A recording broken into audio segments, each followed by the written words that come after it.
Welcome to Byte-Sized Tech. You know, the place where we like to chat about all the cool new tech and gadgets that are coming out. Getting into the nitty-gritty. Yeah, exactly. And today, we're diving deep. Oh, yeah, this is a big one. This is a huge one. Into the Nintendo Switch 2. Yeah.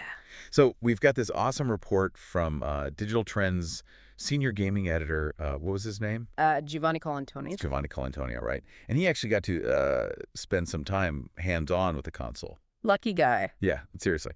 So what we're going to do today is, like, break it all down for you guys. Cut through the hype. Yeah, cut through the hype, get to the good stuff, you know, the big changes, the cool features. What makes the Switch 2 tick? Yeah, based on what he experienced.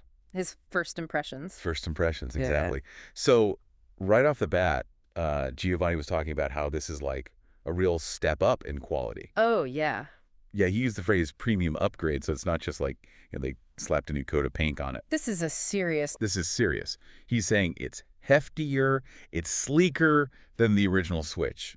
Feels more substantial. What do you think about that? When you hear that, what does that make you think? Well, I think Nintendo's, you know, they're paying attention to what's going on in the handheld market, right? You got the Steam Deck out there, which is like this beast of a machine. Yeah. And it's got that like premium feel, you know. So maybe Nintendo is trying to appeal to like a wider audience with this. Would be like people who found the original a little too plasticky or something? Yeah, could be. Or maybe they're just really focusing on, like, you know, durability, making something that's going to last. Yeah. Which, I mean, who wouldn't want that? I mean, who wouldn't want that? Especially with Nintendo. You want to hold on to these things for a while. Absolutely. Okay. And it's not just about how it looks and feels in your hands. Right. Remember the kickstand on the original Switch? Oh, yeah. Flimsy. So flimsy. Yep. Awful. It's like gone, completely redesigned. Really?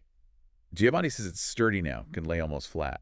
Wow. That's huge improvement. That's huge, especially if you're like playing in tabletop mode a lot. Yeah, tabletop mode. Yeah. It's like essential to have a good kickstand. Yeah. I mean, I don't know how many times I've like propped my Switch up against something and it's just like falls over. No, yeah. So frustrating. Yeah, so this is like a real quality of life improvement. It's definitely a welcome change. And the Joy-Cons, get this, they're magnetic now. Magnetic. I know. I was like, that could be secure.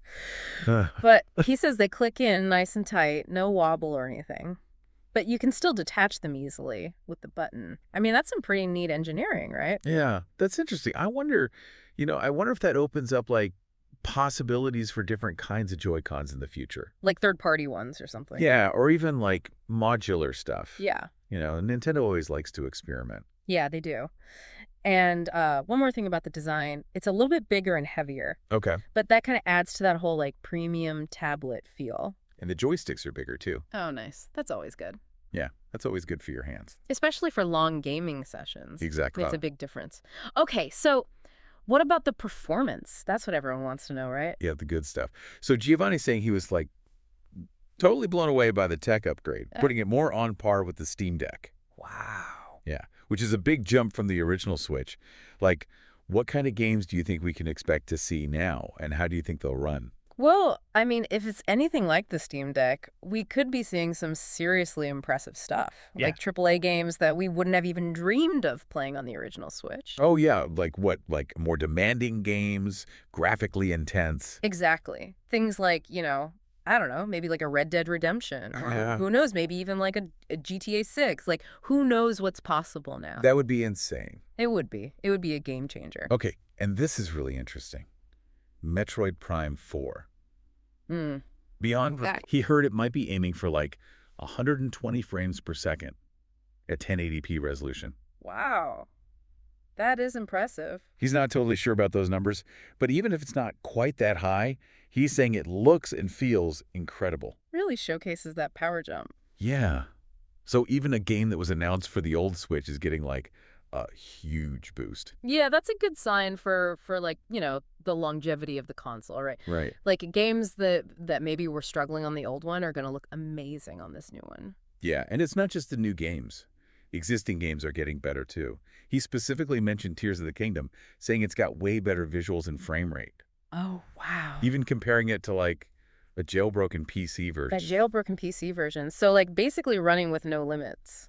Yeah, basically. Yeah. So, I mean, that's pretty wild. Yeah, that says a lot about how much they've improved the hardware. It does, it does. Yeah. Okay, but here's the big question. Yeah. third-party games. Right. How are they going to run on this thing? That's always the question with Nintendo, right? Always. So he had some early impressions. Street Fighter Slims apparently looks just as good as on other consoles.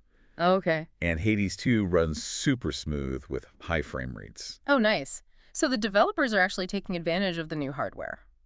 Yeah, it seems like it. That's a good sign, I think, for the future of, games on the Switch, too. Yeah. If the developers are excited about it, then it's going to be good. Yeah, for sure.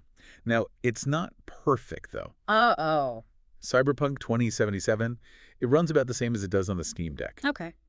Around 30 FPS on the higher quality settings and maybe 40 or 45 on the performance mode, but with some visual downgrades. And Split Fiction also had some visual issues, especially on big TV. Yeah. So it's not quite PlayStation 5 level. Right. But definitely a huge step up from the original Switch. Yeah, I mean, it's still a handheld console at the end of the day, so there's going to be some compromises. But I think matching the Steam Deck's performance is pretty impressive. Yeah, especially for a game like Cyberpunk. Yeah, that's a really demanding game. So if they can get that running well, that's pretty amazing. And here's something really interesting.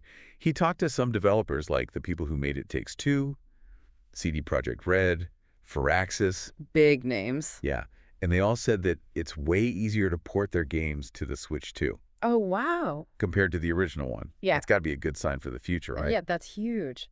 It means we could see a lot more games coming to the Switch, too. Yeah. If it's easier for them to port, then they're more likely to do it. Makes sense. And that means more games for us to play. More games. That's always a good thing. Yeah. All right. Are you ready for the most surprising thing? Oh, yeah. Hit me with it.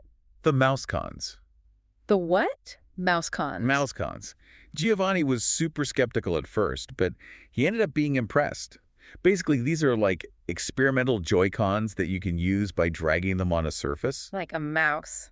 Like a mouse. I know it sounds kind of weird, but apparently it works. I mean, Nintendo is known for their, out there control schemes. They are. They are. So he said the tutorial for this game, Drag and Drive, was kind of tough at first. Okay. But once he got into the main game, it clicked. And then he tried Metroid Prime 4 with it. Oh, wow. And that's where things got really interesting.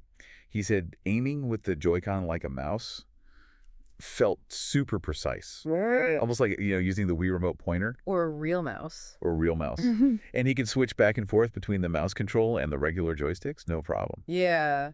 I mean, that's pretty wild for a first-person shooter in a console, right? Yeah, that's pretty innovative. Especially for a console shooter, you don't usually see that level of precision. Yeah, exactly. And get this. He tried it with some mini-games in Super Mario Party Jamboree and even a dodging game in Mario Kart World, and he got high scores because of the precision. So it's not just like a gimmick. It doesn't seem like it. Yeah. And he also said Civilization 7 felt really good with the mouse controls. Oh, interesting. Even better than using the Steam Deck's trackpad. That's saying something. It is. It is. Because those strategy games, they really benefit from that precise mouse control. Right. And if it's better than a trackpad, that's pretty impressive. And there are some other cool things you can do. Like you can combine the mouse movement with the Joy-Con's gyroscope. Whoa. So like for aiming in that Drag and Drive game. That's wild, combining motion controls with mouse movement. Yeah, and you could even use two Joy-Cons as separate mice at the same time. Really? Like, what would you use that for? Well, he said in that wheelchair basketball game, you can control each wheel separately. Oh, that's cool. That's very clever. Yeah, Nintendo being Nintendo, right? Always got to innovate. Always got to innovate. But here's the thing. He's not sure if developers are actually going to use this feature long term. Yeah. I mean, that's fair. Nintendo has had some, innovative ideas in the past that haven't really caught on. Right, like the Wii U gamepad. Exactly. So it's a wait and see kind of thing. Yeah, we'll see if developers embrace it. Yeah. But at least Cyberpunk 2077 is going to support mouse aiming and motion controls. Oh, that's good to hear. Yeah, and he's thinking shooters and strategy games are probably going to benefit the most from this. Yeah, that makes sense. Those are the genres that really need that precision. Yeah, for sure. Now, one potential downside. The Joy-Cons aren't exactly designed for using them like a mouse for a long time. Yeah, I can imagine that could get uncomfortable. He thinks this is going to be like a big opportunity for third-party companies to make accessories. Yeah, like ergonomic grips or something. Exactly. Like make them more comfortable to use as a mouse. That's smart. Yeah. Okay, so there are still some unanswered questions. Like what? Joy-Con drift. Will the new ones have the same problem? Oh, yeah, that's a big one. Battery life. How long will it last? Especially with the more powerful hardware. Exactly. Yeah. And we still don't know the specifics of that custom NVIDIA chip. Yeah, we need more details on that. Yeah, those are all things we're waiting to hear about. Hopefully we'll find out soon. Well, hopefully. But overall, Giovanni was super impressed. He's calling it a significant upgrade. Nintendo's first true next-gen console. That's a bold statement. It is. It is. And he's also saying that it's probably going to be more expensive, closer to the PlayStation 5 in price. Okay. But he's also saying that hopefully that means it's going to be more reliable. Yeah.